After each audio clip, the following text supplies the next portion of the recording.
جو فجر کی نماز نہیں پڑھتا، سورج اس کے بسترے کے اوپر اس کے وجود پر طلوع ہوتا ہے، تم اسے رائے صاحب کو، ملک صاحب کو، روزہ انور سے کملی والا اسے کائنات کا سب سے بڑا بے غیرت کہہ رہا ہے۔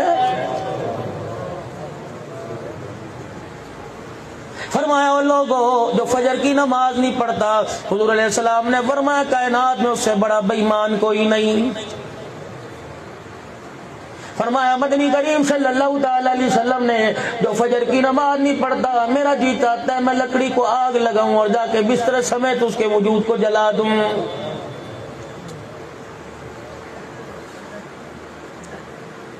شہادت حسینی کا مقصد سجدہ ہے۔ پورا ملتان شہر بھرا پڑا ہے حضرت حسین کی شہادت کے پیغامات سنائے جا رہے ہیں، مقصد بھی تو بتلاؤ کہ آخری وقت کے اندر فصل کاٹتا گیا کہ نماز کے سجدے کرتا گیا۔ اب یہ تو اللہ کے نبی کی نظروں میں ہے، تیرے بلاوے پر 4 مرتبہ کوئی نہیں آتا تو کہتا چھڈو دفع کرو، وہ انسان تھوڑی ہے۔ الہ العالمین نے فجر کے وقت بلایا نہیں آیا، ظہر کے وقت بلایا نہیں آیا، عصر مغرب عشاء میں حی علی الفلاح کی آواز بلند کر کے کہا، پھر بھی نہ آیا، عشاء میں نہیں آیا۔ جب 5 مرتبہ نہیں آیا، فرشتے کہنے لگے الہی انسان ہے۔ پروردگار عالم کہتا ہے تم انسان کہتے ہو، میں تو اسے جانور بھی نہیں مانتا ہوں۔ مولوی صاحب بھی اپنے پاس سے بات کہہ دیا، اس کی کوئی دلیل ہے؟ میں نے کہا میں تمہیں خدا کا قرآن پڑھ کے سناؤں۔ اللہ کا قرآن کہتا ہے اولئک کالانعام،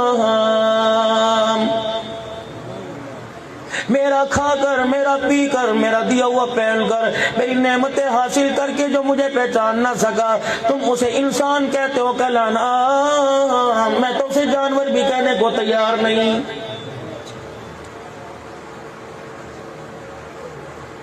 جسے سجدے میں سبحان ربی الاعلی کہنے کی عادت نہ ڈلی، جسے رکوع میں سبحان ربی العظیم پڑھنے کا موقع نہ ملا، تو اسے انسان کہتا ہے۔ میں کہتا ہوں کل انعام بل ہم اغل، وہ تو کتے اور خنزیر سے بدتر ہے۔